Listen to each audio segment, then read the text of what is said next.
أشهد أن لا إله إلا الله وحده لا شريك له أشهد أن محمدا عبده ورسوله لا نبي بعده. Tidak bosan-bosannya puji syukur pada Allah Subhanahu wa taala, Rabb yang Maha Pengasih dan Maha Penyayang, yang telah memberi dan menggerakkan hati kita subuh 8 Syawal 1445 Hijriah. Kita diberi kesempatan untuk sama-sama melaksanakan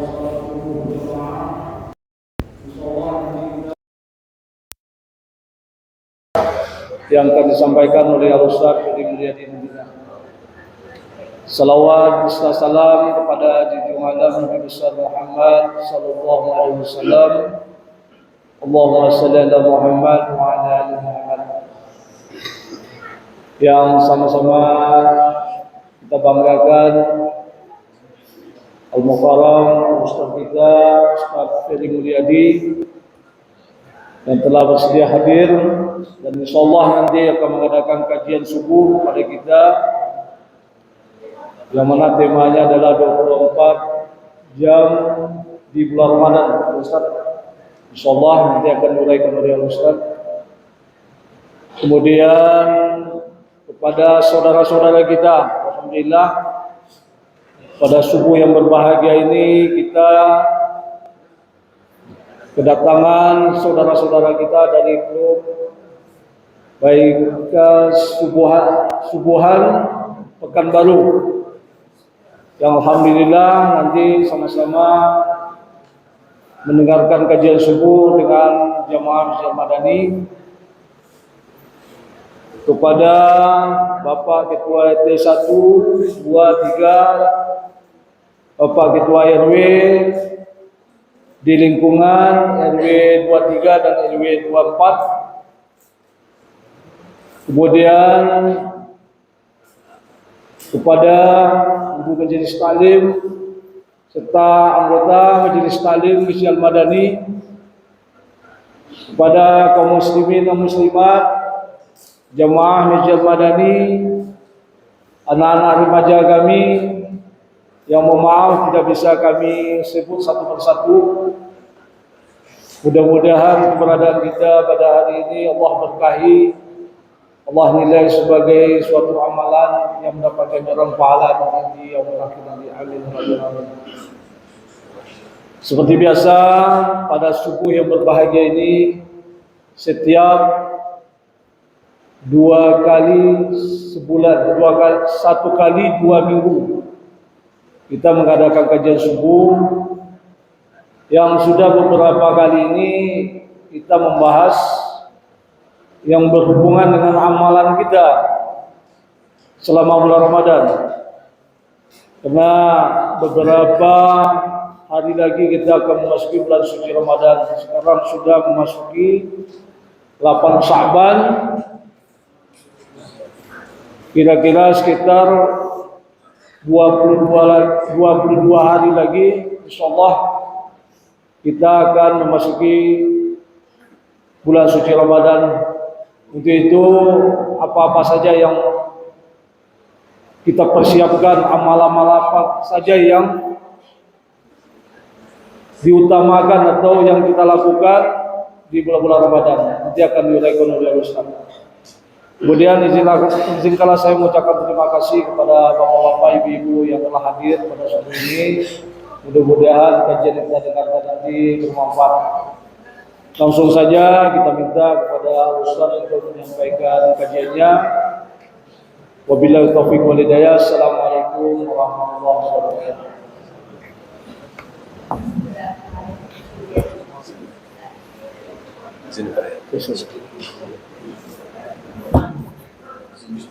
Iya. Izin dulu ya.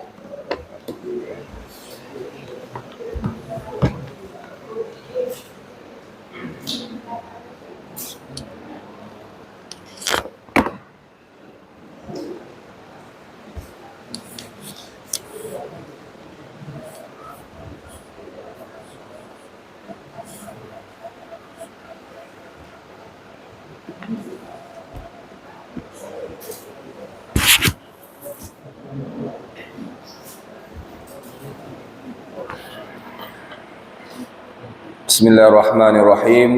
Assalamualaikum warahmatullahi wabarakatuh.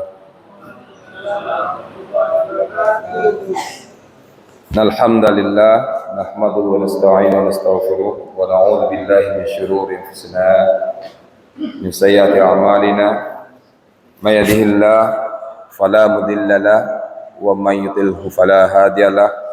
Asyhadu an la ilaha illallah wahdahu la syarika lah. Asyhadu anna Muhammadan abduhu wa rasuluh.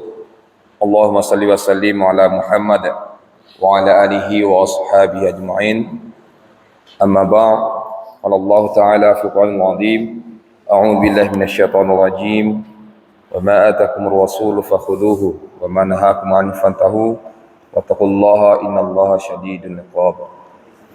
Tsumma qala rabbi shrah li sadri wa yassir li amri wahlul 'uqdatam min lisani yafqahu qawli. Yang sama-sama kita muliakan segenap pengurus Masjid Al-Madani rahimakumullah. Kita doakan kepada Allah Subhanahu wa taala semoga semua pengurus kita diberikan oleh Allah kebaikan, keberkahan, kesehatan, semangat yang luar biasa untuk mengembangkan dakwah di lingkungan kita. Yang sama-sama kita muliakan pimpinan masyarakat kita, mulai dari Bapak RT di lingkungan kita, Pak RW, seluruh orang tua kami, tetua-tetua masyarakat, ayah bunda kami, tempat kita bertanya, tempat kita meminta pendapat. Semoga para pemimpin umat ini diberikan oleh Allah hidayah selalu, kekuatan dan semangat juga untuk membimbing kita sebagai masyarakat. Kemudian yang kami muliakan seluruh jamaah dan juga bapak-bapak dari komunitas Ustaz Subhan, hafizahullah ta'ala, semoga beliau senantiasa disayangkan oleh Allah dan memberikan keberkahan. Kemudian seluruh jamaah yang sudah hadir pada kesempatan kali ini, kecil tak disebutkan nama, besar tak dipanggilkan gelar, semoga keberkahan senantiasa dilimpahkan oleh Allah buat bapak dan ibu, sahabat-sahabat kami, saudara kami semua. Keberkahan juga dilimpahkan Allah untuk seluruh keluarga dan apa saja yang diberikan Allah kepada kita insyaallah. Amin. Allahumma amin. Bapak-bapak kaum muslimin rahimakumullah, Bapak Ibu rahimakumullah. Pada kesempatan kali ini sebelum kita melanjutkan, kembali kita bersyukur Allah Subhanahu wa taala dengan kalimat alhamdulillahil alamin. Alhamdulillahilladzi ahyana ba'da ma amatana wa ilaihin nusyur. Kita kembali memuji Allah karena pada pagi hari ini Allah masih memberikan kepada kita nikmat hidup.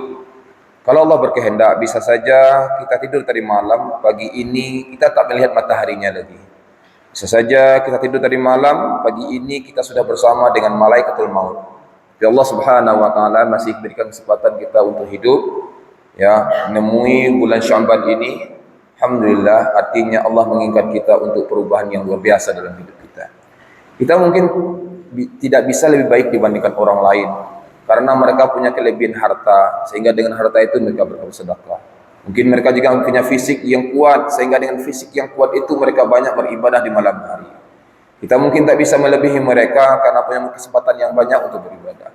Tapi yang pasti Bapak Ibu rahimakumullah, kita pasti bisa lebih baik dibandingkan diri kita sebelumnya. Itu sudah cukup. Berubah saja kita dari hal-hal yang kurang baik pada hari yang berlalu.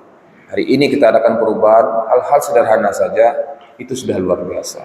Maka tidak ada kalimat yang lebih baik pada pagi hari kecuali kalimat alhamdulillah. Hanya milik Allah semuanya. Kemudian salam pada Rasulullah sallallahu alaihi wasallam Muhammad wa ala alihi wa ashabihi ajma'in. Assalamu alayka ya Rasulullah. Seluruh nabi dan rasul punya telaga.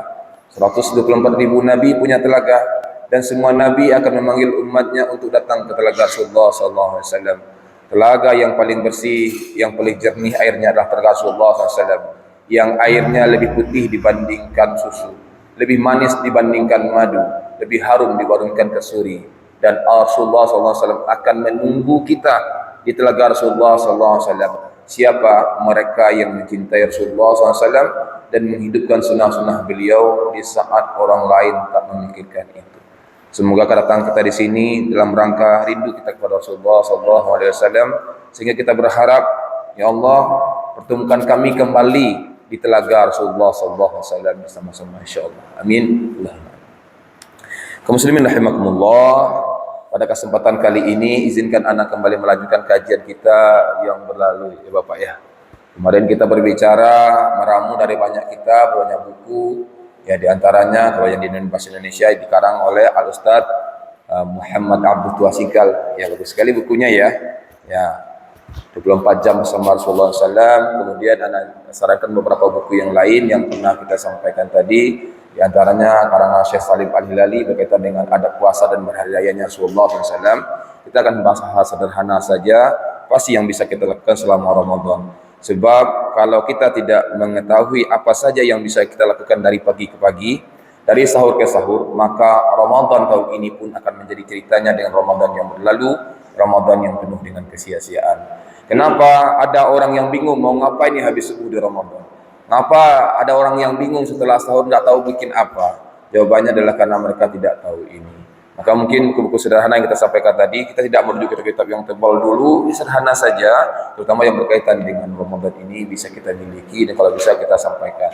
Dan nanti insya Allah kalau kajian ini selesai, saya akan bagikan slide-nya ini untuk kita semua kepada pengurus. Nanti bisa dibagi Pak ya insya Allah. Ini kan masih baru amalan yang ke-22 ya, kita melanjutkan. Kalau selesai ini nanti silakan kita bagikan dan nanti kita bisa sampaikan kepada seluruh anggota keluarga kita. Loh ini loh amalan sahur gini loh, sesudah sahur begini. Nanti amalan sebelum subuh begini, sampai nanti sahur lagi. Nah kalau kita padu sebenarnya tidak hanya kalau Al-Ustaz Muhammad Lutfi Singkal menuliskan ada 40, sebenarnya banyak sekali. Makanya silakan juga baca satu buku judulnya adalah Etika Sehari Semalam Seorang Muslim, ya kan? Nah, jadi bagus sekali. Kemudian karangan Syekh Said Nada judulnya Ensiklopedia Adab Islam yang sudah diterjemahkan ke bahasa Indonesia. Biar kita tahu nih ngapain saja kita sehari semalam itu. Kalau kita sudah tahu, masya Allah, tidak ada waktu yang percuma, tidak ada, dan tidak ada hati yang gelisah, karena hidup dalam sunnah itu indah. Ya, kenapa kita selama ini merasakan hampa hidup itu dan tak tahu bikin apa? Jawabannya adalah kita kurang kenal dengan Rasulullah SAW dan sunnah-sunnah beliau SAW. Baik Bapak dan Ibu rahimakumullah, hari kita lanjut ya. Hari ini insyaallah kita akan lanjut poin yang ke-22. Boleh Bapak Ibu ya? Kita mengingatkan kemarin kita sudah bahas 2 kali pertemuan berkaitan dengan adab sebelum subuh ya, ketika bangun sepertiga malam akhir sampai sahur ya. Itu 2 kali pertemuan belum sudah selesai ya. Nah, kita akan masuk ke poin 22 hari ini. Apa amalan yang kita lakukan ketika kita menunggu salat subuh? Ya. Insyaallah banyak sekali amalan. Oh ya, ana lupa tadi menyapa para asatidz kita di sini, para ustadz kita di sini. Mohon maaf sebesar-besarnya tadi. Semoga para ustadz kita yang ada di lingkungan ini diberikan Allah keberkahan juga insyaallah. Dan sama-sama membimbing umat kepada jalan kebenaran. Amin. Allahumma. Izinkan ana untuk menyampaikan terus. Bismillahirrahmanirrahim. Apa sih yang kita lakukan di saat kita menunggu salat subuh? Ya.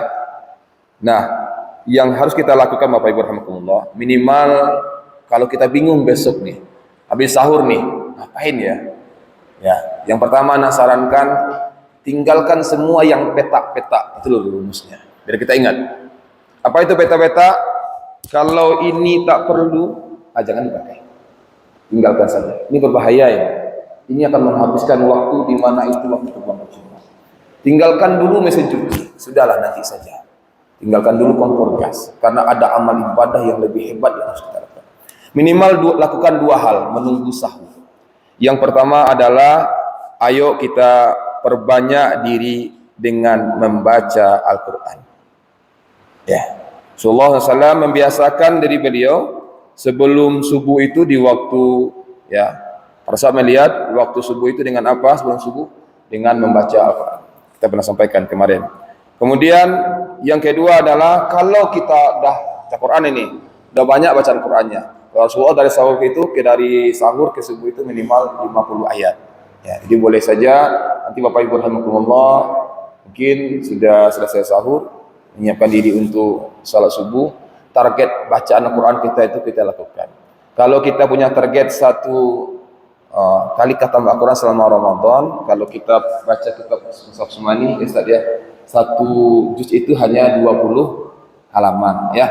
Kalau 20 halaman berarti hanya 10 helai. Kalau hanya 10 helai berarti kita ambil 5 kali sholat saja yang wajib, berarti sesudah subuh nanti kita baca 2 lembar, 2 helai. Setelah zuhur baca 2 helai, setelah maghrib baca 2 helai, asar 2 helai, isya 2 helai. Insyaallah sebelum tidur kita sudah satu juz. Tapi kalau target kita insyaallah Ramadan yang berlalu, alhamdulillah saya selesai 1 juz. Saya kepingin tahun ini bisa 2 juz. Maka tentu targetnya ditambah, berarti 40 halaman. Kalau 40 halaman berarti 1 kali duduk atau 1 hari itu, 1 kali salat kita harus membaca sekitar 4 helai. Nah, kalau kita targetnya 3 kali khatam Quran berarti kalikan saja, berarti 6 helai itu, 6 lembar itu setiap salat dilakukan. Nah, kalau kita subuh bisa nggak kita mengakali? Sangat bisa. Ya kan, duduk saja kita sebenarnya kalau kita membaca lancar Al-Quran itu 40 menit itu sudah 1 juz. Ya, 10 menit itu sudah 1 juz. 40 sampai 45 menit sudah 1 juz. Jadi sayang sekali tuh sesudah asahur besok kita sibuk membalas chattingan WA yang tak penting. Kita sibuk ngobrol yang indah itu dan rasa tidak bermanfaat. Inilah waktu terbaik untuk kita setelah sahur sebelum subuh duduk ya di rumah kita masing-masing mungkin, atau yang sudah mau berangkat ke masjid silakan berangkat di masjid, ambillah Al-Quran dan mulailah membaca. Dan mungkin sampai Sya'ban ini, di mana inilah bulan kita untuk menyiram amal ibadah, karena Rajab adalah bulan menyemai amal kebaikan, kemudian Sya'ban adalah bulan menyiram kebaikan, kemudian Ramadan adalah bulan yang memanenkan amal kebaikan. Maka yang perlu kita pertanyakan, sudahkah kita dekat dengan Al-Quran? Satu pertanyaan adalah, Bapak Ibu rahimakumullah, sahabat kami, tanyakan ke diri kita, kapan terakhir Al-Quran ini kita buka di rumah? Kapan? Ada yang mengatakan 9 yang lalu, ada mungkin yang mengatakan 6 bulan yang lalu, ada yang mungkin yang mengatakan 3 hari yang lalu, alhamdulillah. Ada yang mengatakan tadi malam. Pertanyaan ini mesti kita ajukan dulu. Nah, kalau kita masih jauh selama dengan Al-Quran, jauh dari membaca Al-Quran dan jarang-jarang memanfaatkan waktu sebelum subuh dengan Al-Quran, Ramadan inilah waktu yang terbaik. Karena boleh jadi Bapak Ibu rahimakumullah, Ramadan ini adalah Ramadan terakhir dalam hidup kita. Ada tidak jaminan kita bertemu dengan Ramadan berikutnya? Tak ada. Jadi Bapak Ibu rahimakumullah yang selama ini masih tidak bisa memanfaatkan waktu sebelum subuh, mari kita gunakan sebaik-baiknya. Kemudian yang harus kita lakukan yang kedua adalah, ya karena pernah sampaikan kembali juga, kalau tidak kita membaca Al-Quran, yang kedua kalau tidak dengan cara memperbanyak doa kepada Allah Subhanahu wa taala. Yang sudah pernah sampaikan. Baik, Anda lanjut. Kemudian apa yang dilakukan lagi? Nah, ini kita perhatikan poinnya. Jika kita junub ya. Terkadang kan malam Ramadan itu ada orang yang berhubungan suami istri. Afwan anak bahasa seperti itu. Nah, apa yang dilakukan pagi hari? Apakah kita makan dulu atau mandi dulu? Ya kan? Ataukah mandi dulu baru makan dulu? Atau mandi sambil makan? Ini Rasulullah SAW menyampaikan, ya. Dari Rasulullah SAW, anna Rasulullah SAW kana yudrikuhul fajr. Bila para sahabat Nabi Muhammad SAW ketika waktu fajar, wa huwa junubun, dia dalam keadaan junub min ahlihi, ya kan, karena hubungannya dengan keluarganya, dengan istrinya. Apa yang dilakukan? Tsumma yaghtasilu wa yasumu, kemudian beliau mandi dan beliau berpuasa. Ada keringan bagi orang yang junub. Jika dia junub, maka dia boleh menunda mandi sampai waktu subuh masuk. Jadi yang penting sebelum subuh dia sudah dalam keadaan mandi wajib. Jadi Bapak Ibu rahimakumullah, ini harus kita tahu ya, sehingga tidak ada keraguan lagi untuk ini. Nah, selanjutnya kalau azan berkumandang, dimulai nih kita mulai agak masih ibadah lagi. Apa yang dilakukan ketika azan berkumandang? Ya, maka dalam kitab Ensiklopedia Adab Islam yang nanti silakan, kenapa Anda sampaikan judul bahasa Indonesianya biar kita cari. Ya, Ensiklopedia Adab Islam karangan Syekh Said Nada. Beliau menyampaikan kalau azan berkumandang minimal ada 5 adab azan yang harus kita lakukan. Berapa ayah bunda kami Bapak Ibu? 5 ya. Ada 5 hal yang harus kita lakukan ketika kita mendengar suara azan. Baik, yang pertama apa? an Abi Sa'id Al-Khudri, hadis dari Abu Sa'id Al-Khudri radhiyallahu anhu, semoga Allah Subhanahu wa taala berikan keridhaan kepada beliau. Kalau Rasulullah SAW, beliau berkata, idza sami'tumun nida, Rasulullah SAW berkata, jika kalian mendengar suara azan, faqulu mithla ma yaqulul muadzin, maka ucapkanlah apa yang diucapkan oleh muadzin. Jadi kalau ini kita jawab, kalau Allahu Akbar jawabannya Allahu Akbar. Asyhadu an la ilaha illallah, asyhadu an la ilaha illallah, asyhadu anna Muhammadar Rasulullah, asyhadu anna Muhammadar Rasulullah. Hayya 'alas shalah, hayya 'ala shalah Bapak Ibu. La haula wala quwata illa billah. Hayya 'alal falah, la haula wala. Allahu Akbar. La ilaha illallah, la ilaha illallah. Nah, bagaimana dengan salatu khairum minan naum? Apa yang kita baca? Nah, sunnahnya adalah mengulang kembali apa yang disampaikan Mas. Sunnahnya Bapak Ibu rahimahullah ya. Nah, bahkan banyak ulama yang menyampaikan dan hadis menyampaikan bahwa sadaqta wa barakta dan sebagainya itu ya tidak ada sumbernya. Jadi kita ikuti sunnah-sunnah Rasulullah SAW, itu sudah cukup bagi kita. Baik warahmatullah. Jadi itu ya, menjawab kembali apa yang disampaikan oleh muadzin. Dan insya Allah Allah akan berikan kebaikan untuk kita untuk itu. Kemudian apa? Sami'atul muadzin faqulu mithla ma yaqul thumma sallu alayya fa innahu man shalla alayya salatan sallallahu alaihi bi asyrah. Rasulullah SAW katakan, apabila engkau mendengar suara muazin, maka jawablah seperti yang dikatakan oleh muazin, kemudian berselawatlah kepadaku, ya kan? Siapa saja berselawat kepadaku 1 kali, maka aku berselawat kepada dia 10 kali. Bapak Ibu rahimahullah, kalau kita setelah azan apa kita lakukan? Kita biasanya baca la ilaha illallah, kemudian kita baca Allahumma rabb hadhihi da'watid tammah. Sebenarnya itu adalah satu saja di antara bacaan-bacaan setelah azan yang disunahkan Rasulullah SAW. Sebenarnya ada bacaan lain yang harus kita baca dulu. Apa itu? Bacaannya adalah diantaranya salawat Ibrahimnya. Sudah paham kita mungkin insyaallah Bapak Ibu ya. Tapi kalau yang belum, ana ingin sampaikan apa itu salawat Ibrahimiyah? Ya, bacaannya seperti ini. Sama dengan bacaan kita di tahiyat akhir. Allahumma salli ala Muhammad wa ala ali Muhammad. Hafalkan Bapak insyaallah ya.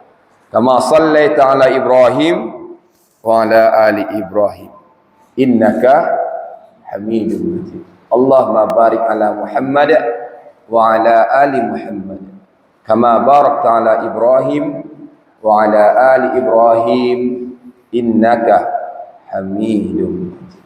Itu selawat Ibrahimnya. Pertanyaannya, apakah selama ini setelah azan ada tidak kita biasakan baca itu Bapak Ibu? Ayo ya, pelan-pelan saja mencoba ini. Rasulullah SAW menganjurkan kepada kita setelah azan berkumandang, Allahumma rabb hadhihi da'wati tammah itu memang kita baca. Tapi satu di antara bacaan lain yang memang jangan sampai kita melupakannya adalah salawat Ibrahimiyah. Dan salawat Ibrahimiyah ini sebenarnya dianjurkan juga dibaca untuk tahiyat akhir. Nah, bagi yang belum hafal nanti bisa kita lihatkan nanti ya, misalnya bisa dibaca di internet juga, di buku-buku karangan para ulama kita berkaitan dengan sholat juga. Di antaranya sifat sholat Nabi karangan Syekh Al-Albani. Nanti silakan baca di sana betapa banyak bentuk salawat yang dianjurkan. Satu di antaranya adalah adanya salawat Ibrahimiyah. Kita ulang Bapak Ibu, insyaallah ya. Ini azan akan berkumandang terus ini. Subuh ini udah kumandang tadi, nanti zuhur ketemu lagi nih, nanti asar ketemu lagi, nanti maghrib ketemu lagi. Bayangkan kalau misalnya kita tak hafal, berarti ada amalan ibadah yang hilang sekali. Rugi nggak kita Bapak Ibu? Rugi. Dan hidup ini adalah, dan kita ini adalah kumpulan-kumpulan waktu sebenarnya. Ketika ini sudah berlalu, maka berulanglah jatah itu kepada kita. Mungkin besok kita akan ketemu lagi dengan subuh, tapi yang pasti subuh besok tak sama lagi dengan subuh yang sekarang. Maka selagi kita sudah tahu amalan ini, ayo kita manfaatkan. Nanti adzan itu berkumandang setelah la ilaha illallah Allah. Juga kita baca apa? Allahumma salli ala Muhammad wa ala ali Muhammad kama sallaita ala Ibrahim. Ini dipanjangin Bapak Ibu ya. Dah, Ibrahim begitu. Ibrahim dua harakat saja. Wa ala ali Ibrahim innaka Hamidum Majid. Berarti di antara Allahumma salli, Allahumma barik itu dibatasi dengan kata innaka Hamidum Majid. Kemudian lanjut ke bawah. Allahumma barik ala Muhammad wa ala ali Muhammad kama barakta ala Ibrahim wa ala ali Ibrahim innaka Hamidum Majid. Bisa Bapak Ibu ya, insyaallah ya. Cobalah dan rasakan nikmatnya ketika kita mengamalkan sunnah-sunnah Rasulullah SAW. Misal sunnah-sunnah itu sekarang sudah banyak dilupakan. Mau mencoba nanti zuhur Bapak Ibu? Mau menyampaikan ke anak-anak kita? Ya. Rasulullah katakan, siapa yang bersalawat kepadaku 1 kali, aku bersalawat kepada dia 10 kali. Dan tanda kita cinta kepada Rasulullah SAW, tentu kita banyak bersalawat kepada Rasulullah SAW, diantaranya setelah azan seperti ini. Sekali lagi, bagi yang belum terbiasa, pelan-pelan saja mengikuti sunnah-sunnah Rasulullah SAW. Tak apa-apa, mungkin kemarin tidak, dan selanjutnya hari ini kita coba. Kemudian setelah itu, baru doa selesai azan yang diajarkan oleh Rasulullah SAW kepada kita. Satu diantaranya kalimat, Allahumma Rabba hadihid da'watit tammah wassalatil qa'imah ati Muhammadanil wasilata wal fadilah wa ba'athu maqaman mahmudan alladhi wa'atta. Cukupkan sekian saja. Cukupkan apa yang sampaikan Rasul. Oh, Rasul sampai di sana, ya sudah itu saja. Makanya kalimat di awal kita baca wa ma atakumur rasul fakhudhu. Apa yang disuruh Rasul lakukan, ambil. Wa manahakum anhu fantahu, apa yang dilarangnya tinggalkanlah. Nah, kalau Rasul membaca doa selesai azan itu sampai hanya kalimat wa'attah, kemana contoh kita akan contoh lagi? Ya, kita lanjut Bapak Ibu ya sampai. Jadi di antara seperti itu ya.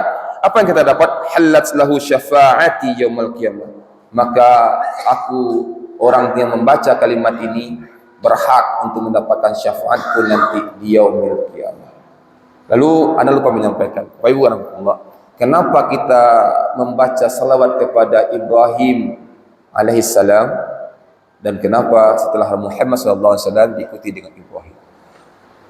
Nabi Muhammad adalah Nabi akhir zaman, keturunan dari Nabi Ibrahim alaihissalam. Nabi Ibrahim adalah bapaknya para nabi. Dan tahukah kita Bapak dan Ibu rahimakumullah, satu di antara pemberi syafaat nanti di yaumil qiyamah yang akan menolong kita nanti selain Rasulullah SAW, selain bacaan Al-Quran yang kita baca, selain itu adalah Nabiina Ibrahim alaihissalam.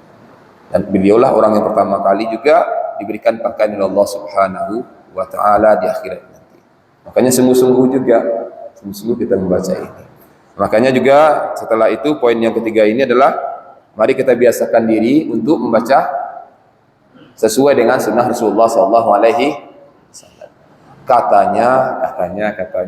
Sekarang katanya Rasulullah SAW. Hadis riwayat Bukhari, hadis ke-614. Kira-kira begitu Bapak Ibu ya, insyaallah ya. Ya semangat ya kita untuk melakukan sunnah Rasulullah SAW. Baik, setelah itu apa lagi?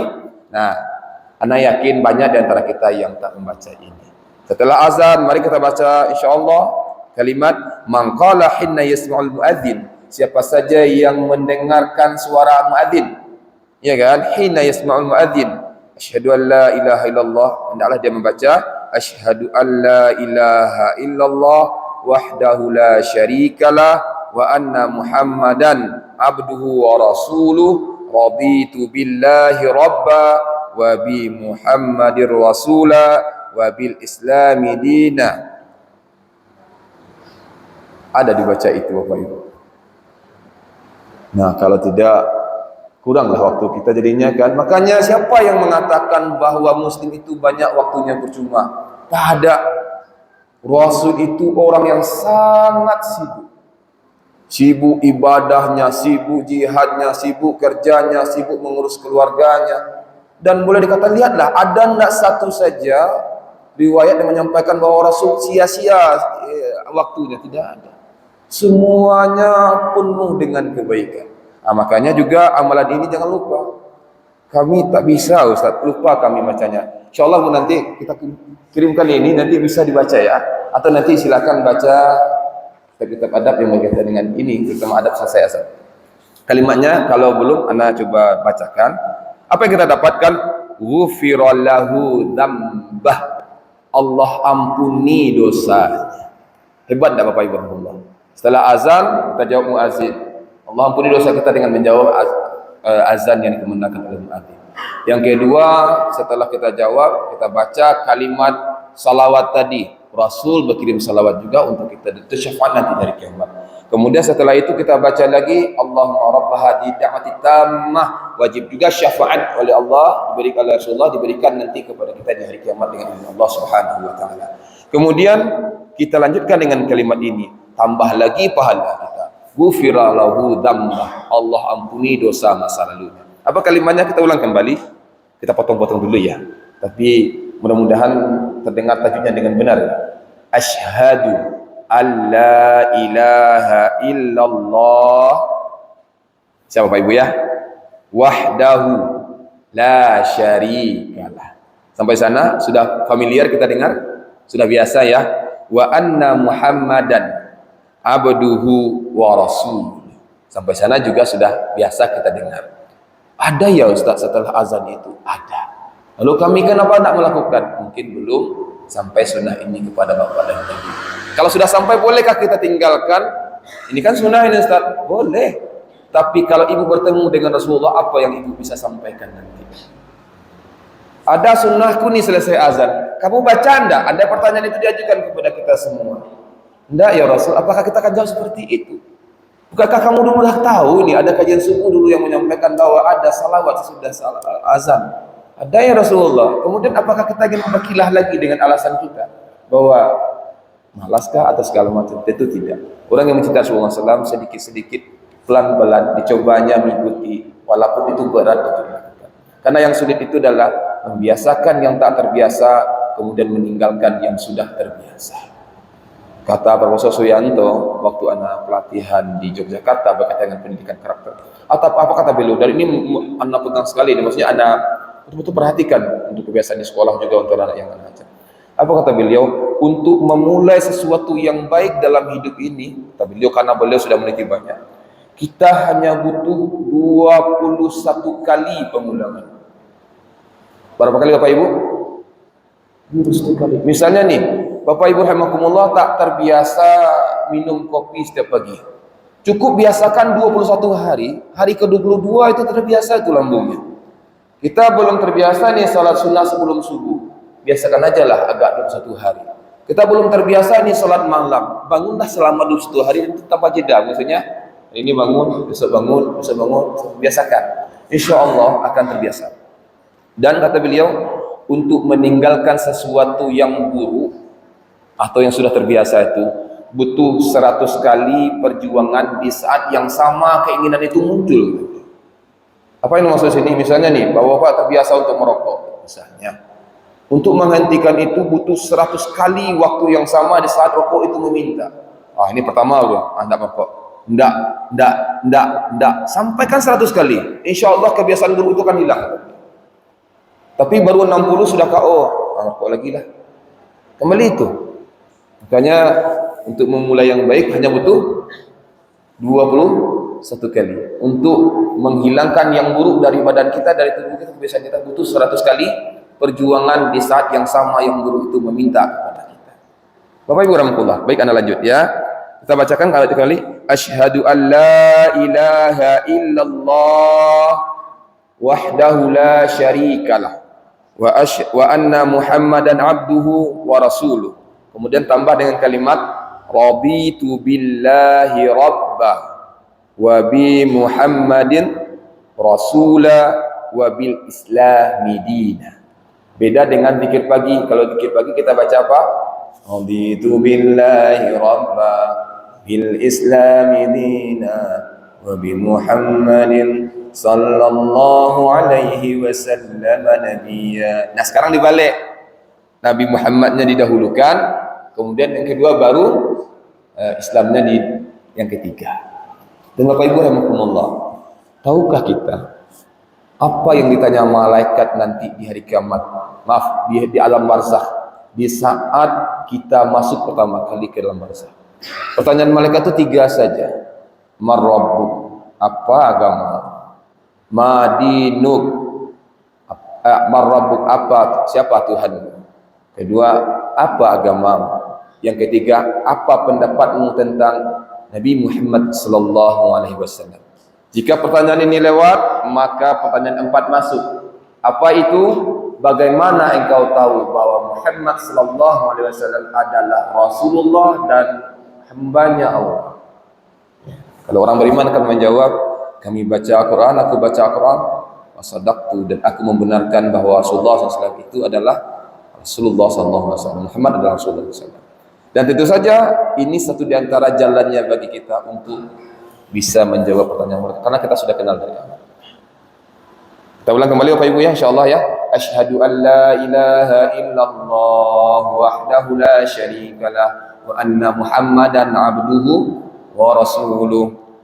Raditu billahi rabba wa bi Muhammadin rasulah wa bil islami dina. Apa pahalanya?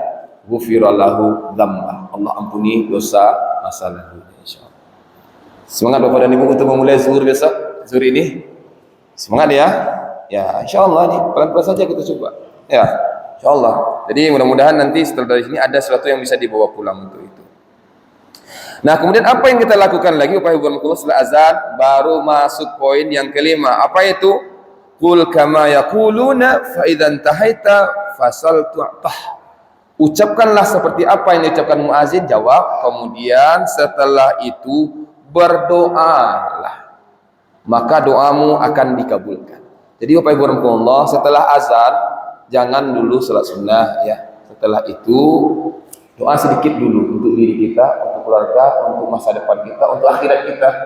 Setelah kita baca rangkaian tadi ya, sampai Nabi Muhammadin Rasulullah bil Islami dina, kemudian kita doa. Boleh mengangkat tangan, ya, karena doanya. Nah, kalau zikirnya setelah azan itu semuanya tidak dengan mengangkat tangan. Tapi kalau doa pribadi untuk kita setelah itu silahkan. Mau doa apa saja, karena doa tidak pernah tertolak jika orang ini berdoa di antara azan dan iqamah. Yang punya masalah mintalah di antara azan dan iqamah. Ini nanti zuhur ada nih antara azan dan iqamah. Apa kita sia-siakan waktu ini? Ini nanti asar ada nih azan di antara azan dan iqamah. Ini ada maghrib ini. Kan banyak nih waktu-waktu mustajab doa. Satu di antaranya kita coba sampaikan. Antara azan dan iqamah. Di saat hujan baru turun, ya kan? Sesudah sholat asar setiap hari Jumat. Kira-kira Jumat kemarin ada enggak Bapak Ibu rahimakumullah? Duduk sejenak setelah asar kita berdoa kepada Allah menuju maghrib dengan doa apa saja yang kita inginkan. Yang sakit minta disembuhkan, insyaallah Allah sembuhkan. Yang hatinya galau, Allah tenangkan. Kalau rezekinya sulit, Allah mudahkan. Dan insyaallah dengan ketika seperti itu, Allah berikan kebaikan yang banyak untuk kita. Kita ulang Bapak Ibu rahimakumullah. Sebelum kita lanjut kitab selanjutnya, bagi kita yang mendengar suara azan minimal ada. Nah, ayo.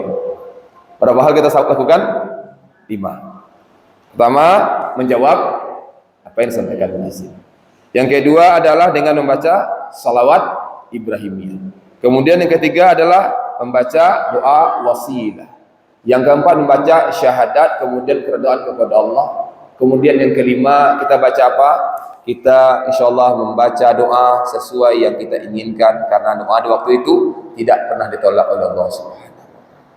Bisa dipahami yang 5 insyaallah Bapak Ibu ya. Insyaallah. Mari kita lakukan. Pelan-pelan saja kalau bahasa. Pelan-pelan saja mengikuti sunnah Rasulullah SAW. Baik, kita lanjut. Setelah itu apa dilakukan? Nah, bagusnya di rumah ini. Beri jatahnya di rumah. Bagi kita yang laki-laki, bagi kita ibu yang perempuan, ya maksudnya bagus dilakukan di rumah. Apa itu? Rakaatul fajri khairum minad dunya wa ma fiha. 2 rakaat sebelum subuh Salat sunnah fajar itu lebih baik dibandingkan dunia dengan segala isinya. Kalau tadi kita sempat 2 rakaat sebelum subuh, ya artinya setelah azan. Jadi kalau azan dulu, baru salatnya muncul ini, salat sunnahnya, karena dia termasuk rawatib, termasuk salat sunnah yang mengiringi salat fardu. Kalau tidak azan, tak keluar tuh salatnya. Nah kalau kami tadi salatnya sebelum subuh, maka ibu masih dihitung salat malam. Ya mulai, ya kan? Ya 2 rakaat tadi, tapi sebelum subuh kami lakukan, dihitung salat malam. Terus kami lakukan sesudah salat subuh, dihitung 2 rakaat sesudah salat subuh. Sudah azan ya, sudah azan, kemudian kita 2 rakaat sebelum subuh. Nah selama ini Bapak Ibu rahmatullah, di mana kita lakukan? Kalau saran anak rumahnya kalau jauh di blok sana, ya kan perlu jalan ke masjid ini, boleh di masjid. Boleh. Tapi kalau yang dekat-dekat sini, yang butuh cuma 1 menitan, 2 menit jalan, di rumah lah kita salat sunnah. Tetapi kalau misalnya nanti di Ramadan kita kepengin lebih awal datang ke masjid, silahkan. Tidak pulang, jangan pulang ke rumah dulu untuk salat sunnah. Kemana Pak? Salat sunnah di rumah. Ini udah azan ini. Tidak boleh pula kita meninggalkan azan. Orang kalau mengenal sudah banyak sudah azan. Lanjutkan saja salat sunnah di sini 2 rakaat. Apa pahalanya? Khairum minad dunya wa ma fiha. Lebih baik dibandingkan dunia di sini. Andai di sini sebelah kiri dijadikan dunia, ada dunia isinya, ada anak, ada keturunan, ada harta, ada gaji kita, ada sahabat-sahabat kita, ada dunia nih dipenuhi dengan tangan kiri kita. Kemudian di sini ada 2 rakaat salat sunnah sebelum subuh. Salat sunnah 2 rakaat sebelum subuh. Mana yang kita pilih kira-kira? Dan mana yang lebih baik untuk hidup kita? Maka timbangannya akan lebih baik di sini. Artinya di sini, kalau pagi ini ada di antara kita, Bapak Ibu Allah, sahabat-sahabat kami, yang tak sempat salat sunnah 2 rakaat sebelum subuh, sesungguhnya seluruh dunia dan isinya sudah hilang pagi ini di hati kita. Apalagi yang lebih indah dibandingkan hidup dalam Islam. Makanya kalau hidup dalam sunnah, tak ada orang yang bangun jam 7 pagi. Tak bakal ada alarmnya itu jam 6 pagi.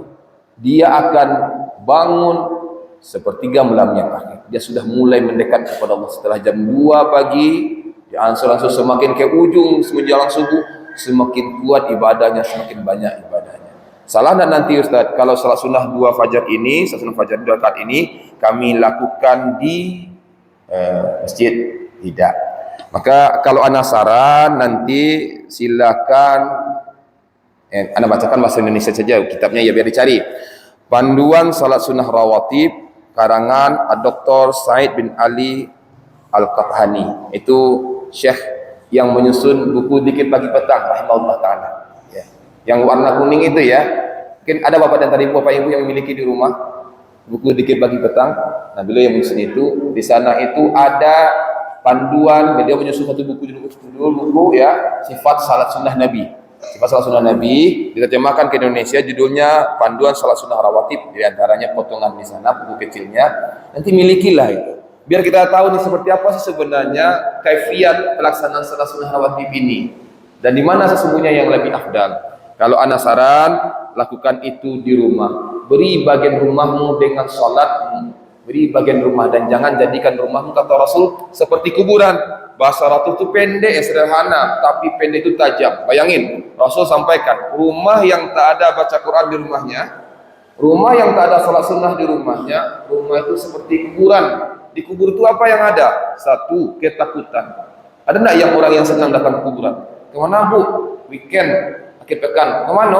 Tuh tamasya di kuburan sini ha. Ada enggak? Dipertanyakan orang ya. Ada enggak orang yang nyaman di kuburan? Tak ada. Ketakutan, kegelisahan, ya kan, kesedihan. Lalu apa yang ada di kubur lagi? Kalau kita lihat di bawah kubur ada apa? Bahasa sederhananya adalah mayat. Bahasa sederhana lagi kasar lagi namanya bangkai. Kalau bahasa lebih modern kita lihat zombie. Jadi kalau orang rumahnya itu tak ada salat sunnah dan tak ada baca Quran, berarti penghuninya itu. Alhamdulillah semua. Maka beri bahagia. Adakah malam tadi kita baca Quran di rumah kita, ayah bunda kami?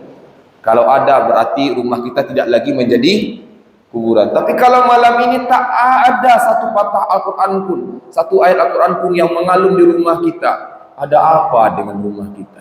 Jangan-jangan berkah rumah itu sudah tercakup dalam diri kita, dalam rumah kita, sehingga ibadah itu tak terlaksana lagi dalam keseharian di rumah kita. Jadi bagusnya di mana? Kalau ada ruang keluarga, ada kamar pribadi, di manakah ayah bunda kami, saudara-saudara kami akan salat sunnah? Di ruang keluarga boleh, tapi lebih baik lagi di kamar pribadi. Kalau ada yang lebih spesifik lagi, memang khususkan di rumah itu sebagai musallanya rumah, tempat salat malamnya rumah kita, tempat salat sunnahnya kita, di sanalah kita salat. Kalau tidak, kalau Rasulullah kan di kamar beliau, karena kamar beliau setelah itu nanti langsung Masjid Nabawi, ya kan? Karena berbatasan dengan. Nah, Rasulullah, bayangkan Rasulullah itu sebelahnya kan Masjid Nabawi itu, pahalanya kan besar kan? Untuk salat di Masjid Nabawi, tapi beliau memilih salat sunnah beliau itu di kamar istri beliau. Artinya sunnah ini ayo kita jalankan. Salat sunnah dulu berapa rakaat di rumah? 2 rakaat. Bahkan saking kuatnya salat sunnah fajar ini sebelum subuh ini, dalam musafir pun, dalam safar pun Rasulullah tak pernah meninggalkan. Kemudian yang kedua, bahkan ada sampai Rasulullah SAW, jika kita terluput salat sunnah safar, boleh nanti diqadha setelah salat subuh. Bagi orang sudah terbiasa untuk itu. Baik, warahmatullah. Baik, sampai sini mungkin sudah terbiasa ya. Makanya besok sangat rugi nih, habis subuh itu, ini akan kita lihat nanti di hari pertama, ada yang langsung mengukur kasurnya. Tidur dulu karena nggak kuat.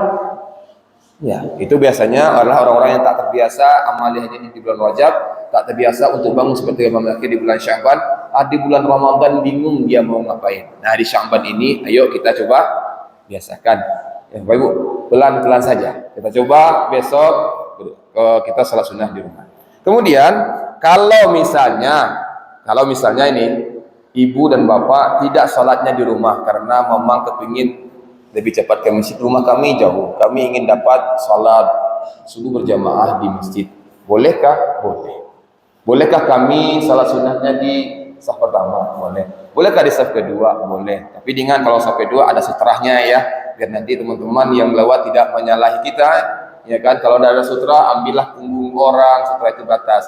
Ambillah punggung orang atau tiang masjid atau apapun yang menghalangi, minimal setinggi pelana onta, 6 cm lah gitu.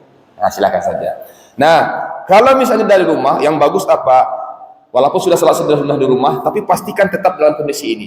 Man tatahhara fi baiti, siapa saja yang sudah bersuci dari rumahnya, yang sudah berwudu dari rumahnya, tsumma masya ila baitin min buyutillah, kemudian dia berjalan menuju rumah dari rumahnya Allah, liyaqdiya faridah min faraidillah, untuk menunaikan kewajibannya. Salat wajibnya ini kanat khatwatahu ihdahuma tahuttu khati'ah, satu langkahnya itu menghapus dosanya, wal ukhra tarfa'u darajah, satu langkahnya meninggikan derajatnya. Ini akan didapatkan, ada syarat di depan, tatahhara. Apa itu? Berwudu dulu. Bedakah pahalanya orang yang dari rumah tanpa wudu kemudian dia berwudu di masjid dengan orang yang berwudu di rumah kemudian baru ke masjid? Atau bolehkah kita berwudu di masjid? Boleh. Silakan saja nih, mau berwudu di masjid boleh. Atau ingin memperbaharui wudu di masjid boleh, walaupun kita sudah salat tadi di rumah, wudunya masih ada. Kemudian misalnya tadi sebelum subuh kita Bapak Ibu yang tetangga masjid misalnya azan subuh, kemudian setelah itu kita ada jawab azan, kemudian ada azan, kemudian kita salat sunnah di rumah. Setelah salat sunnah, ini wudu kami masih ada nih. Bolehkah kami pakai untuk salat subuh? Boleh. Yang penting tidak batal. Dan bolehkah kami melangkah dengan wudu salat sunnah tadi dari rumah? Boleh. Dan bolehkah misalnya kalau kami ngelihat lagi nih keran masjid dan airnya bersih di sini nih, kami berwudu lagi di masjid, boleh? Boleh. Dilapangkan Bapak Ibu ya. Cuma yang pasti yang harus kita lakukan adalah hendaklah kita dari rumah itu berwudu dulu. Supaya apa? Supaya dua pahalanya dapat ini. Apa yang pertama? Ihdahuma tahuttu khati'ah. Satu langkah itu menghapus dosa. Bapak Ibu alhamdulillah, mari kita sejenak merenung. Kenapa orang pergi umrah jauh-jauh menghabiskan 26 juta, 30 juta ke tanah suci? Jawabannya adalah supaya Allah ampun dosa-dosanya. Kenapa kita bangun tahajud malam? Kita kalang mata kita ini ya, biar kuat untuk beribadah. Jawabannya kita minta ampun kepada Allah. Ampunan Allah yang kita inginkan. Nah, dan juga Bapak Ibu rahimakumullah, ya, dalam ini ada cara bagi Allah mengampuni dosa kita, cuma jarang kita lakukan. Apa itu? Hendaklah tetap dalam keadaan berwudu menuju ke masjid. Bapak Ibu ya bunda kami, kira-kira tadi gimana? Sudah berwudu dari rumah ya? Sudah. Bagi yang belum, ayo mulai pelan-pelan saja. Ya. Kita lanjut. Kemudian, lanjutnya. Idza kharajal rajul min baitihi, jika seseorang keluar dari rumahnya, faqal, maka hendaklah dia berkata, Bismillah tawakkaltu 'ala Allah, la haula wala quwwata illa billah. Pertanyaannya, tadi pagi keluar rumah, buka pintu rumah untuk subuh ke sini, adakah doa itu kita baca? Alhamdulillah, berarti sunnahnya sudah hidup. Keren banget Bapak Ibu. Lanjutkan. Ya, lanjutkan. Dan ini tidak hanya ke masjid, tapi semua aktivitas kalau kita mau keluar rumah. Nah, pernah kita sampaikan di awal ya kemarin itu ya, khamsata asyar. Ada 15 hal yang menghapus, menghilangkan keberkahan. Ya, dan kemarin kita sudah sampaikan kemarin, kita beda kitab juga sebelum-sebelumnya tentang amalan-amalan karangan Syekh As-Sadhan. Judulnya adalah Mujarabat Hisnul Waqi', ya kan, bentengnya orang yang beriman, bacaan-bacaan khusus. Di antaranya adalah kalimat la haula wala quwata illa billah. Kemudian di atasnya ada bismillah tawakkaltu 'ala Allahi la haula wala quwata illa billah. Dengan nama Allah aku bertawakal kepada Allah, tidak ada daya dan upaya kecuali pertolongan Allah. Ustaz, kami kan dekat rumah kami ke masjid, Ustaz. Kau usah baca itu kan, enggak apa-apa, sedekat. Apa baca itu? Kita tidak tahu di perjalanan itu apa. Kalau kita baca itu, apalagi rumah yang jauh ini, apa yang kita dapat? Ya, yang pertama dulu, kalau orang biasa baca itu keluar dari rumahnya, nanti bukan ke pasar nih misalnya, ya kan? Tinggal di rumah. Pertanyaan, siapa yang bisa menjaga rumah kita sampai ke rumah? Siapa yang bisa menjaga anak-anak kita? Bisakah kita titipkan ke tetangga? Enggak. Selama ini kita lebih percaya ke tetangga kita. Bu, tolong tengok anak-anak ya bu. Titip rumah kami ya bu, mau pulang ini, kami ke pasar ini. Tapi jarang kita titip kepada Allah. Tawakkaltu 'ala Allah. Maka kalimat ini mulai Bismillah tawakkaltu 'ala Allah, la haula wala quwata illa billah. Yang didapatkan oleh orang ini, yuqalu hina hidzin. Pada saat orang membaca kalimat itu, hina idzin, pada saat itu dia akan mendengarkan suara. Maksudnya karena kita terbatas kemampuan dari segi telinga kita mendengar suara ini. Tapi pastinya setiap orang yang membaca doa ini akan diperdengarkan suara kepada dia. 3 kalimat yang diucapkan oleh suara ini. Hudita, engkau telah diberi petunjuk. Kalau engkau keluar dari rumahmu, engkau diberi petunjuk oleh Allah sehingga tidak sesat engkau dalam perjalanan. Wa kufita, engkau akan dicukupkan kebutuhanmu. Maka kalau kita keluar dari rumah untuk berdagang, untuk ke pasar, bacalah doa ini. Pertama, petunjuk Allah didapatkan sehingga tidak ada yang menjatuhkan kita kepada kebodohan, keburukan, terutama keburukan diri kita. Kemudian wa kufita, dicukupkan kebutuhan kita. Kemudian apa? Wa wuqita, engkau telah dijaga Allah, dipelihara Allah sampai pulang ke rumah kembali. Boleh saja rumah kita dekat dari masjid mungkin di sini. Kita nggak tahu di depannya apakah ada ular besar, apakah ada batu yang menyandung, ada kayu, pecahan kaca dan segala macamnya. Tapi kalau kita sudah mulai dengan kalimat Allah, kalau kena juga, Ustaz, kemarin kami tidak baca Bismillah tawakkaltu, aman Ustaz. Pas saya baca Bismillah tawakkaltu, ini keinjak paku saya, berarti nggak benar ini Ustaz. Nah, itu yang disebut dengan qadarullah wa masyaallah. Itulah yang disebut dengan qadarullah, takdirnya Allah. Kalau Allah takdirkan, sudah berbaca memang tadinya Allah di sana, kita harus mengimani takdirnya Allah Subhanahu wa taala. Lalu apa yang didapatkan kalau orang membaca ini keluar rumahnya menuju salat masjid, ya kan? Apa? Fatanaha lahu syayatin. Maka syaitan akan minggir dari dia. Orang percaya enggak? Kalau ke masjid ini berat tantangannya. Ada saja upaya syaitan untuk memalingkan diri kita jauh dari masjid. Banyak orang yang mampu jalan-jalan ke luar negeri, banyak. Tiap tahun ke luar negeri, tiap bulan ke luar negeri, kalau sepekan ke luar negeri, banyak orang yang mampu mendaki gunung yang tinggi, perjalanan berhari lakukannya. Banyak orang yang mampu turun keluar daerah segala macam, banyak. Tapi terkadang rumahnya dekat masjid 5 meter tak terjalani dia sampai akhir hidup, saking beratnya ke masjid. Bapak Ibu ya, Kapan kita lihat bapak ini? Ketika diantar ke masjid, tidak lagi di belakang imam tapi di depan imam. Itulah hari pertama dan terakhir dia ke masjid Allah Subhanahu wa taala. Nah, ini Allah, mari kita pikirkan adab ini di antara adab masjid itu adalah dengan membaca seperti itu. Dan syaitan akan memalingkan semua orang yang akan datang ke rumah Allah. Dan dengan kita membaca ini, biar Allah kuatkan diri kita. Karena ada kita, diberi hidayah kita terus. Nah, nanti kita akan coba bicara tentang hidayah ya. Bagaimana hidayah itu tak ada dalam diri kita. InsyaAllah ya. Ini yang mahal. Wa kufita, engkau kebutuhanmu dicukupi. Tidak hanya ke masjid, tapi pulang dari masjid nanti pun kebutuhanmu akan dicukupi Allah. Kemudian apa lagi? Wa ukita, engkau dijaga. Kalaupun engkau keluar rumah, ada mungkin anak bayimu yang kau tinggalkan, wahai bapak. Ada mungkin istri yang kau tinggalkan, dia salat sunnah di rumah, salat fardu di rumah. Ada mungkin tunggangan hewan yang dia di rumah, atau mungkin kendaraan yang kau titip di rumah. Insya Allah, Allah jaga dengan bacaan itu. Nah, bagi kita yang belum, nanti zuhur kan keluar rumah nih untuk zuhur ya. Mulai dulu dengan Bismillahi tawakkaltu 'alallahi la haula wala quwata illa billah. Cukupkan sekian saja. Jangan tambah pula dengan Aliyul Azim. Ya. Cukupkan sampai dengan la haula wala quwata illa billah. Salah enggak Ustaz? Enggak. Itu yang contohkan Rasulullah sallallahu alaihi wasallam. Hadis riwayat Abu Dawud. Bapak Ibu rahmatullah. Baik. Masih lanjut kita Bapak? Masih lanjut ya? Masih cukup waktu?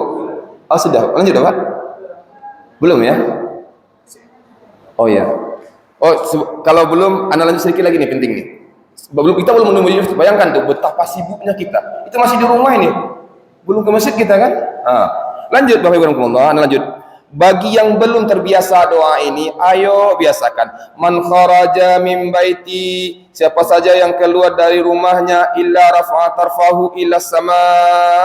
Ya, tidaklah keluar dari rumahku kecuali bila menghadapkan pandangnya ke langit. Nabi SAW kalau dia keluar dari rumahnya, dilihat oleh beliau menghadapkan pandangan ke langit, lalu beliau membaca doa ini. Apa doanya? Allahumma inni a'udzubika an adilla au udalla au azilla au uzalla au adlima au udlama au ajhala au yujhala alayya. Pertanyaannya, adakah ini Bapak Ibu baca ketika keluar dari rumah menuju masjid di perjalanan? Setelah baca la haula wala bismillah tawakkalullah la haula wala quwwata illa billah, kemudian kita baca doa ini. Adakah? Ulang lagi Ustaz, baru kali ini kami dengar. Itu, tak apa-apa. Bacanya adalah Allahumma inni a'udzubika an adilla au udalla au azilla au uzalla au adlima au udlama au ajhala au yujhala alayya. Artinya apa? Allahumma ya Allah, inni sungguh aku ya Allah, sungguh kita, sesungguhnya aku ya Allah, a'udzubika, berlindung kepadamu. Dari apa kita berlindung? An adilla, dari kesesatan diriku, au udalla, dan disesatkan oleh orang lain. Berlindung dari kesesatan dan disesatkan oleh orang lain. Au azilla au uzalla, dari ketergelinciranku dan digelincirkan oleh orang lain. Kemudian apa lagi? Au adlima au udlama, dari menzalimi diriku sendiri dan dizalimi, dianiaya oleh orang.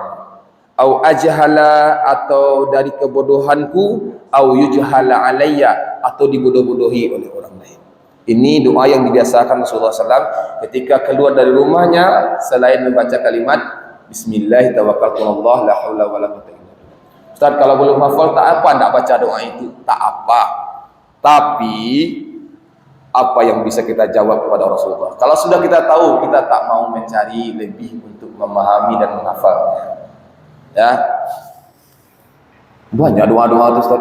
Iya, makanya kalau anak saran Bapak Ibu rahimahumullah, bagi kita yang punya kecukupan rezeki, pergilah ke toko buku sunnah, cari, minta, Pak, kami mencari kitab doa karangan Syekh Al-Qahtani, judulnya Hisnul Muslim.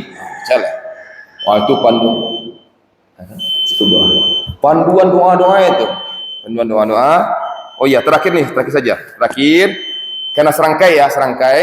Hendaklah kita berdoa, Allahumma ij'al fi qalbi nura, ya, waj'al fi lisani nura, waj'al fi sam'i nura, waj'al fi basari nura, waj'al khalfi nura, wa ma'ami nura, waj'al min fawqi nura, wa min tahti nura, Allahumma wa'adim li nura. Dan dalam reaksi yang berbeda-beda dalam ini doa minta diberikan Allah cahaya. Ya Allah, beri cahaya di hatiku, beri cahaya di lisanku, beri cahaya di pendengaranku. Allahumma waj'al fi basari, beri cahaya di penglihatanku, beri cahaya di belakangku, di atasku, di bawahku, dan beri cahaya di sampingku. Allahumma wa'adim li nura, ya Allah sempurnakan cahaya itu. Bapak Alhamdulillah, kenapa kita baca doa ini?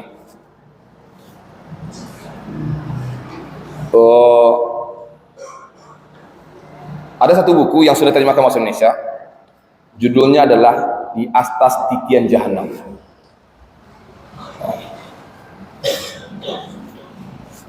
Muhammad Anwaib, Syekh Muhammad Anwaib. Anda terjemahkan itu, kenapa Anda masukkan terjemahannya? Supaya kita cari. Apa kata beliau? Satu di antara Allah Subhanahu wa Ta'ala akan memberikan cahaya di badan kita, di tubuh kita nanti ketika melewati sirat, adalah orang-orang yang membiasakan doa ini. Karena orang yang bisa bergerak di sirat adalah orang yang bercahaya tubuhnya, dan cahaya paling rendah dari seorang muslim adalah cahaya yang keluar dari ujung-ujung jari kakinya dan kaki tangannya. Kemudian cahaya itu akan didapatkan bagi orang yang membiasakan doa ini ketika dia keluar dari rumahnya menuju masjidnya Allah Subhanahu wa Ta'ala. Kemudian setelah itu jangan sampai kita melakukan larangan-larangan Allah. Dan bagusnya saran Anda adalah kembali kita lihat adab-adab berkaitan dengan adab menuju masjid Allah Subhanahu wa Ta'ala. Karena memang waktu yang sudah membatasi kita, tak cukup Bapak Ibu ya, ternyata kan, tak cukup waktu kita untuk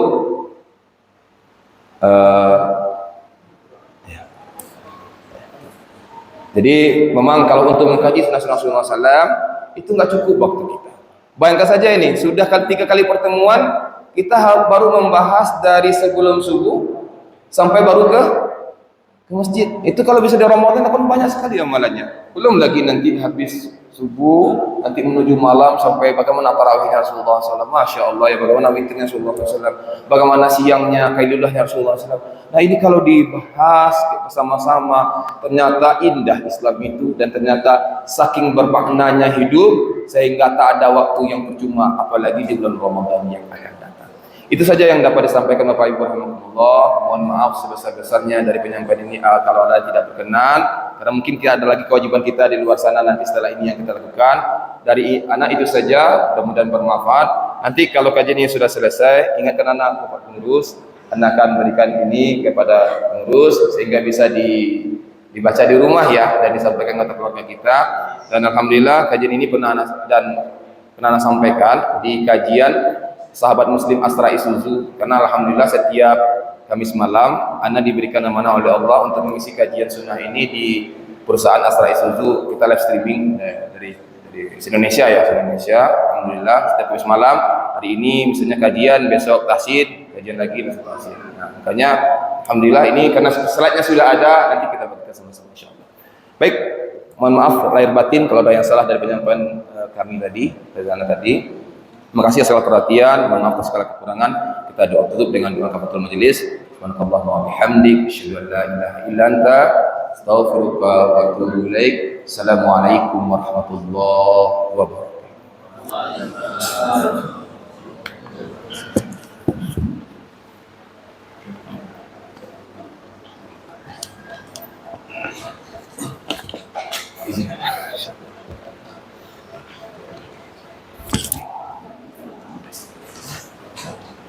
Terima kasih kepada Ustaz Ferry Mulyadi yang telah memberikan tausiah pada subuh hari ini, dan terima kasih juga kepada rekan-rekan kami, saudara kami dari Baikes, komunitas Baikes Subuhan.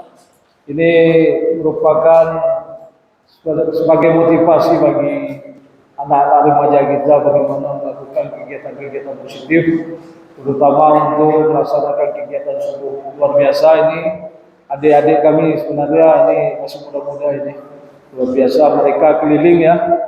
Dan alhamdulillah subuh pagi hari ini kita juga bersama dengan saudara kita yaitu komunitas Baikes Subuhan Pekanbaru.